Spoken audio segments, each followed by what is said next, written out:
Bonjour à tous. La présentation de ce matin va porter sur l'irrigation. J'ai développé cette présentation avec notre cher animateur, justement, Philippe-Antoine, ici présent. Donc vous pourrez aussi lui adresser des questions et je me permettrai de le solliciter si j'ai pas la réponse à toutes vos questions. Je commencerai par vous présenter un constat dans plusieurs rencontres que j'ai pu faire au Québec ces dernières années. Il y a plusieurs participants, souvent des citoyens, qui m'ont parlé de ce qu'ils observaient parfois l'été dans les champs, notamment ce que je vous montre ici sur des photos, donc des systèmes d'irrigation qui fonctionnent quand il fait chaud en plein jour. Et puis, ils m'interpellaient pour me demander si on pouvait faire un lien entre ces systèmes-là et puis ce qu'on entend parfois dans les médias, c'est-à-dire des situations de pénurie d'eau. Ici, c'était un exemple dans l'est du Québec, déjà il y a quelques années, ici proche de Québec plus récemment. Au cours de ma présentation, je vais essayer d'adresser cet aspect-là, l'aspect des risques de conflit d'usage dans un premier temps.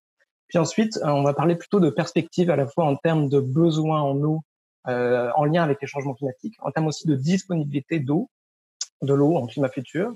Et puis finalement, je vous présenterai quelques exemples de pistes d'adaptation collective qui ont été mises en œuvre au Québec et ailleurs. La première chose qu'on a fait avec Philippe Antoine, c'est d'essayer de finalement identifier au Québec où est-ce qu'on irrigue des pommes de terre. Premièrement, il n'y a pas de source de données fiable. Donc ici, ce que je vous présente, c'est vraiment une estimation qu'on a pu faire, à la fois au travers des projets RADO, donc des projets financés par le MAPAC qui visaient justement à identifier les risques de conflit d'usage de l'eau, et puis aussi des estimations qu'on a fait avec Philippe Antoine et différents intervenants des différentes régions. On estime à peu près, puis c'est vraiment une estimation, encore une fois, on n'a pas de données précises, autour de 6 000 hectares au Québec, 6 100 hectares, d'après les chiffres que je présente ici, irrigués en pommes de terre sur un total d'environ 17 000 hectares. Là, ce 17 000 hectares, ce sont les chiffres de l'ISQ. Et puis, on peut voir que la répartition de ces superficies irriguées est très inégale dans le territoire. On habite Tibit-Témiscamingue, on en aurait environ 300 sur un total de 1 000 hectares. Dans la Naudière, on a estimé à 2 500 hectares, mais c'est une estimation encore une fois. En Mauricie, autour de 730 hectares. En fait, ça, c'est Mauricie et centre du Québec regroupés. En Montérégie, il y en aurait très peu, voire pas. Dans la région de la capitale nationale, on aurait autour de 1350 hectares irrigués. On en aurait environ 550 au Bas-Saint-Laurent et 675 au Saguenay-Lac-Saint-Jean. Donc, le premier constat qu'on peut poser, c'est que, premièrement, ces 6 000 hectares irrigués sont quand même relativement bien répartis sur le territoire. Par contre, on sait aussi que c'est en évolution. Déjà, dès l'année prochaine, il y aura certainement une hausse des superficies. Et puis, si on se projette à légèrement plus loin, donc à l'horizon 2030, on peut se poser la question de quelle va être la superficie irriguée, puisque vous savez mieux que moi que beaucoup de producteurs envisagent justement de développer l'irrigation par rapport aux années qu'on vient de vivre. Donc, pour voir si cette concentration de superficie dans le territoire allait avoir un impact sur les risques de conflit d'usage de l'eau, dans le cadre des projets RADO, comme je disais tout à l'heure, financés par le MAPAC, on a fait une recension de l'ensemble des consommations d'eau pour l'ensemble des usagers, à la fois les usagers résidentiels, toutes les industries, les commerces, les institutions, et puis l'agriculture. Et on a aussi essayé de distinguer pour ces consommations d'où provenait l'eau. Donc, ce que je vous présente ici, premièrement, c'est pour 11 régions qu'on a couvertes au travers de ce projet-là, le total de la consommation d'eau, exprimé ici en millions de mètres cubes par an. Et puis, la colonne juste après, c'est pas pour rien qu'elle est là, c'est la population régionale. Ce que je veux vous illustrer ici, premièrement, c'est qu'il y a une très forte corrélation entre la population d'une région et la consommation totale en eau. On peut voir que la Montérégie, par exemple, avec 1,5 million d'habitants, et la région où on a le plus de consommation, suit derrière la capitale nationale avec 700 000 habitants. Et on peut voir qu'il y a quasiment une corrélation parfaite entre ces deux facteurs-là. Donc déjà, ça nous donne une piste sur quelle est la principale raison, la principale source de consommation de l'eau. L'autre chose que je veux illustrer ici, c'est l'origine de l'eau, qui est très différente d'une région à l'autre. Par exemple, à Laval ou même dans Capitale-Nationale, on utilise principalement de l'eau de surface, alors qu'on a d'autres régions, comme par exemple au Bas-Saint-Laurent, où on utilise principalement de l'eau souterraine. Et ça aussi, ça va avoir une incidence sur les risques de conflit d'usage de l'eau, parce qu'on sait que les eaux de surface sont beaucoup plus sensibles, notamment l'été, au risque de conflit, puisque les débits des cours d'eau diminuent fortement l'été. Maintenant, quand on regarde dans le détail pour ces 11 régions, toujours, la répartition des besoins en eau, donc de la consommation que je vous présentais précédemment, ici exprimée en pourcents pour les différents usagers, ce qu'on constate, c'est que le secteur résidentiel est effectivement le secteur qui a les plus fortes consommations la plupart du temps. Il y a quelques régions où ce sont les industries, commerces et institutions qui sont reliées à des réseaux d'aqueducs qui ont des consommations plus élevées, par exemple sur l'île de Laval. Et puis, les industries qui sont hors réseau, donc qui ont leur propre système d'approvisionnement, représentent des pourcentages importants aussi. Quand on regarde le secteur agricole et les régions où on a beaucoup d'irrigation, si on se rappelle, Capitale-Nationale, on avait 1350 hectares, Lanaudière, on en a 2500 hectares à peu près, en Mauricie, au centre du Québec, 730 hectares, et puis au Bas-Saint-Laurent, à peu près 600 hectares. On peut voir que le secteur agricole représente des pourcentages importants, mais dans certains cas très faibles. Capitale-Nationale, c'est seulement 6%. Et ici, quand on parle de secteur agricole, on parle à la fois de l'irrigation des cultures, du lavage des légumes, mais aussi de l'abreuvement des animaux et de toutes les consommations dans le secteur aussi des productions animales. Donc, quand on pense par exemple au Bas-Saint-Laurent, c'est probablement plus de la moitié de l'eau qui est utilisée pour aussi l'élevage, dans ce que je présente ici. Donc, finalement, ça permet de remettre en perspective que ces besoins en eau pour l'agriculture ne représentent pas à l'échelle des régions des pourcentages très importants. Par contre, ce qu'on a quand même identifié aussi à travers cette étude, c'est des problématiques particulières. Et là, ici, j'en présenterai trois, des problématiques actuelles et connues. La première, elle se situe dans le sud de Lanaudière. Ici, de la région de Lanaudière, ce qu'on présente ici, c'est une cartographie de l'usage de l'eau, quand on fait le cumul de l'usage de l'eau de surface par rapport à la ressource, donc par rapport aux débits qui sont disponibles dans les cours d'eau. Ce qu'on peut voir, c'est que ici, ce qu'on présente, ce sont les limites en gris, ce sont les limites des bassins versants. Ce qu'on peut voir, c'est qu'on a plusieurs bassins versants déjà historiquement, donc si on regarde par le passé, où on utilise plus que 50% du débit d'eau en période estivale qui passe dans les cours d'eau, ce qui veut dire qu'on est fortement à risque de conflit. Les autres territoires qu'on a identifiés où il y a de l'irrigation de la pomme de terre, c'est par exemple l'île d'Orléans. On sait qu'il y a des problématiques importantes des temps d'irrigation qui ne suffisent pas à la demande. Ça a été connu au cours des dernières années, et puis c'est de manière récurrente. Ça cause pas nécessairement encore de conflit d'usage par rapport à de la quantité d'eau disponible pour, par exemple, d'autres usagers, mais c'est une problématique de long terme. Évidemment, la problématique à l'île d'Orléans, c'est qu'il n'y a pas de cours d'eau majeur à proximité, sauf le fleuve, puis on va y revenir à la fin, dans lequel on peut prendre de l'eau. Vous avez ici une photo de Daniel Bergeron qui montre la rivière Maheu en été. On peut difficilement envisager d'aller chercher de l'eau dans cette rivière pour aller remplir les étangs. Autre région où il y a des problématiques connues, c'est le Bas-Saint-Laurent. Je pense que dans les dernières années, cette région-là a souffert particulièrement de la sécheresse. Et puis, l'approvisionnement n'est pas toujours suffisant. On a ici une photo de Mathieu Chamberlain. C'est ce qu'il appelait, je pense, un trou d'eau et non pas un étang. Mais ça montre bien la problématique justement d'approvisionnement par rapport à ces étangs-là. Donc, on a quand même déjà des problématiques qui existent. Et puis maintenant, on va faire le saut vers les perspectives par rapport au changement climatique. On s'attend au Québec à ce que le climat change fortement au cours des prochaines décennies. Ici, j'ai emprunté des diapositives du projet Agriclimat, dont peut-être certains d'entre vous ont déjà entendu parler. Et ce que je voudrais illustrer ici, c'est la hausse de la température à travers un indicateur qui est le nombre de jours avec des températures maximales supérieures à 30 degrés Celsius. On peut voir ici, ça c'est la région de Lanaudière, encore, que historiquement, donc entre 1981 et 2010, en moyenne dans ce territoire agricole représenté ici, on avait 5 jours avec des températures supérieures à 30 degrés. Et puis, quand on est plus au sud, dans la région où il y a de la pomme de terre irriguée, on est davantage entre 10 et 15 jours par an, déjà historiquement, avec des températures supérieures à 30.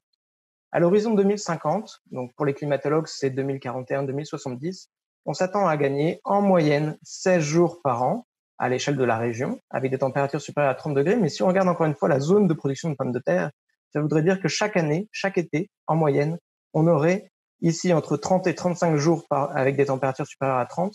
Et ici, c'est la partie plus au sud, 35 à 40 jours par an avec des températures supérieures à 30 degrés. Donc c'est sûr que cette hausse de la température, elle va avoir une conséquence importante sur les besoins en eau. Mais ce qu'on sait aussi en parallèle, c'est que les précipitations, elles vont très peu changer l'été. Ici, ce que je présente, c'est un graphique avec des points ici mesurés à la station de Montjoly au Bas-Saint-Laurent. Je change volontairement de région parce que je sais que vous provenez de différentes régions et puis le portrait est extrêmement similaire d'une région à l'autre. Ici, ce qu'on a en bleu, ce sont les points mesurés et puis ce qu'on a à partir de 2020 ici, ce sont des projections climatiques d'Ouranos. Donc plusieurs scénarios climatiques. Ce qu'on peut déjà voir sur ce graphique, c'est que évidemment la sécheresse qu'on a connue ces dernières années au Bas-Saint-Laurent, on la voit à travers les données météo, c'est-à-dire qu'on voit que ce sont effectivement des années où les précipitations entre juin et août ont été inférieures à la moyenne, qui est représentée ici en rouge. Ce qu'on peut voir aussi, c'est qu'en climat futur, les projections n'amènent pas à une diminution des précipitations, mais plutôt à une stabilité des précipitations, avec toujours une variabilité très importante autour de la moyenne. C'est-à-dire qu'on va avoir toujours, en climat futur, des années avec des précipitations relativement faibles l'été, et puis on aura des années aussi avec des précipitations plus élevées, qui entraîneront probablement moins de problématiques de sécheresse. Par contre, la hausse de la température, elle va vraiment être responsable de l'accentuation du déficit hydrique.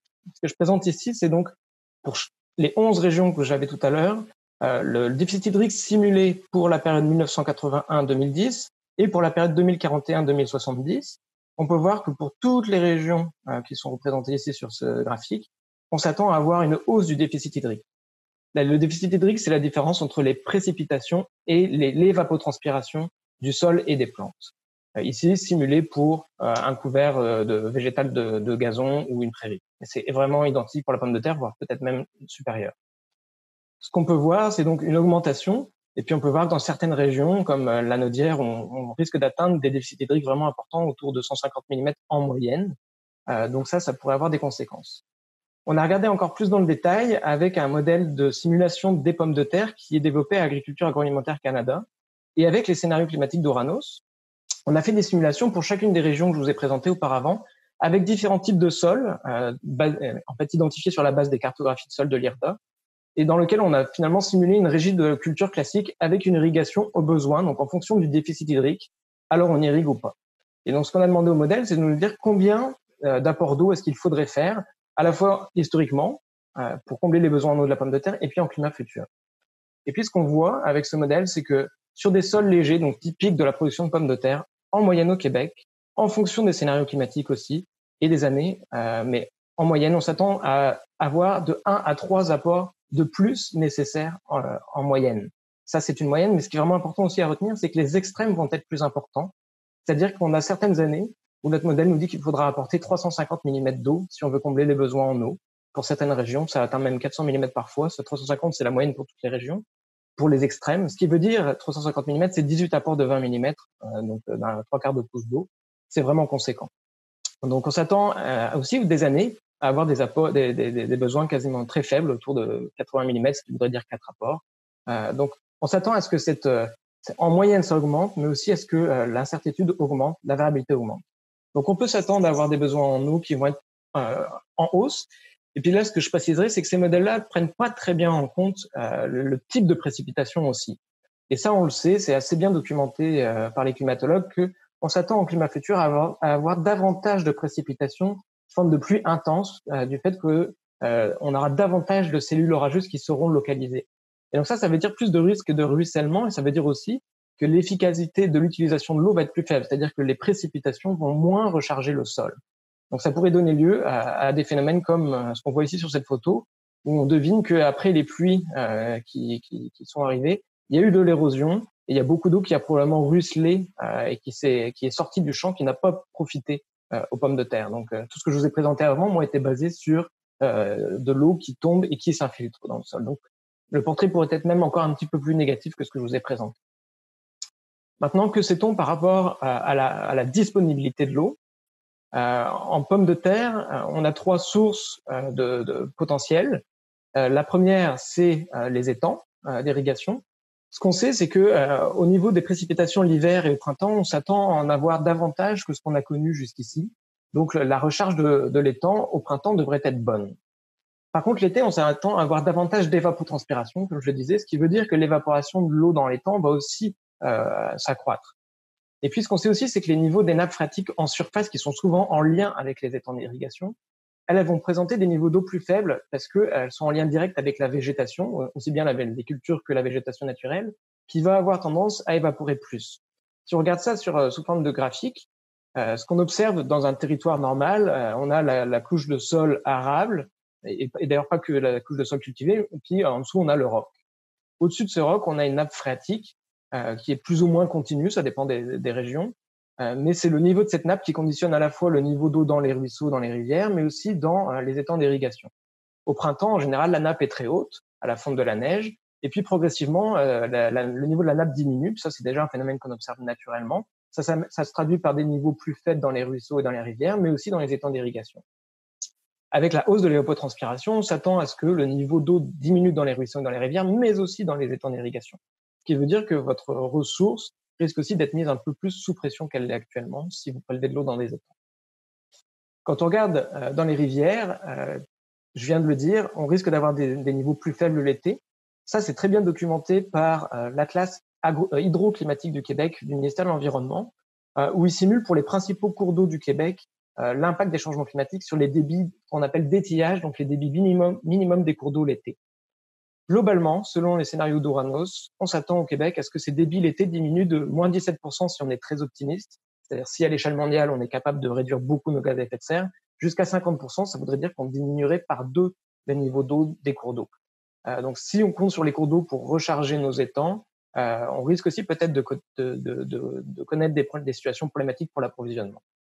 Par contre, la bonne nouvelle, il y en a quand même une, c'est que pour les nappes phréatiques qui sont au roc, donc là je parle pas de la nappe phréatique en surface, mais la recharge de ces nappes, elle survient surtout l'automne et au printemps à la fonte de la neige quand on a des précipitations importantes. Et c'est 2 périodes où on s'attend à avoir plutôt une hausse des précipitations. Donc ça veut dire qu'à court terme, alors le court terme étant pour les climatologues et pour les hydrogéologues à l'horizon 2050, on s'attend pas à avoir une diminution de la recharge des nappes phréatiques, ce qui veut dire que si on envisage de prélever de l'eau dans la nappe phréatique au roc, donc vraiment en profondeur, on devrait avoir une ressource qui serait similaire à celle qu'on connaît actuellement. Maintenant, je ferai juste une parenthèse par rapport aux aspects réglementaires, mais qui sont quand même aussi en lien avec la possibilité de s'approvisionner de manière durable pour justement l'irrigation. Il y a 3 sources principales qui sont utilisées par les producteurs pour prélever de l'eau. La première source, ce sont donc les étangs d'irrigation. La deuxième, les cours d'eau, comme j'ai déjà mentionné. Et la dernière, les nappes phréatiques de surface ou au roc. La législation, ce qu'elle dit pour les étangs, c'est qu'il n'est pas nécessaire d'obtenir un certificat d'autorisation du ministère de l'Environnement si on respecte plusieurs conditions. Ces conditions-là sont importantes et elles peuvent aussi avoir des impacts par rapport aux pistes de solutions que vous pouvez mettre en œuvre. La première, c'est que l'étang ait été créé par l'homme, que sa profondeur soit d'un maximum de 6 mètres, ce qui veut dire aussi que 20 pieds, si on envisage comme perspective d'aller approfondir nos étangs, il y aura quand même une limite imposée par la réglementation à ce qu'on peut faire. Il y a une question de la distance au milieu humide qui est vraiment importante. Si on est au-delà à moins de 30 mètres d'un milieu humide d'un marais ou d'une tourbière, ça nécessite aussi une autorisation. Et puis il y a aussi une question des distances par rapport aux puits d'alimentation. Toutes les entreprises qui sont situées en amont de Trois-Rivières doivent aussi demander un certificat d'autorisation pour prélever de l'eau dans un étang du fait de l'entente des Grands Lacs. Et puis, il y a une particularité par rapport à la récolte qui ne concerne pas en pommes de terre. Si on est à proximité d'un milieu humide, et puis par exemple dans la Naudière, on sait que c'est le cas, ça veut dire que le certificat d'autorisation est nécessaire. Donc, quand je parle de la Naudière, c'est souvent parce qu'on est à proximité de la tourbière de la Norée. Et puis là, dans ces cas-là, ça veut dire qu'il faut faire une étude d'un biologiste sur la localisation des milieux naturels, de la faune, de la flore, etc., qui sont affectés par le prélèvement. L'autre aspect, c'est qu'il est aussi, selon la loi, obligatoire de déclarer les prélèvements si on consomme plus que 379 mètres cubes par jour, ce qui veut dire à peu près un épisode de 20 mm d'eau sur 2 hectares, pour toutes les entreprises qui sont en amont de Trois-Rivières. Donc, quand on pense en Outaouais, ça doit être le cas. En Outaouais, surtout à Abitibi-Témiscamingue, et puis la Naudière principalement, et en Mauricie. Deuxième cas, prélèvement dans un cours d'eau. Là, le prélèvement, le certificat d'autorisation est nécessaire si on souhaite prélever plus que 75 mètres cubes par jour. Là encore, c'est très rapidement atteint en production de pommes de terre.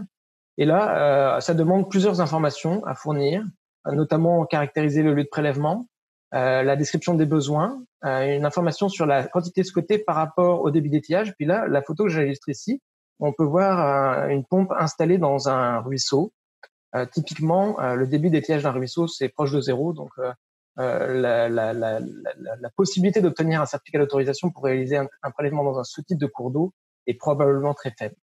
Ça nécessite aussi l'étude d'un biologiste et souvent, je pense que le soutien d'un professionnel est nécessaire. Il y a plusieurs personnes qui offrent ce service en région, mais il faut prévoir des coûts quand même relativement conséquents.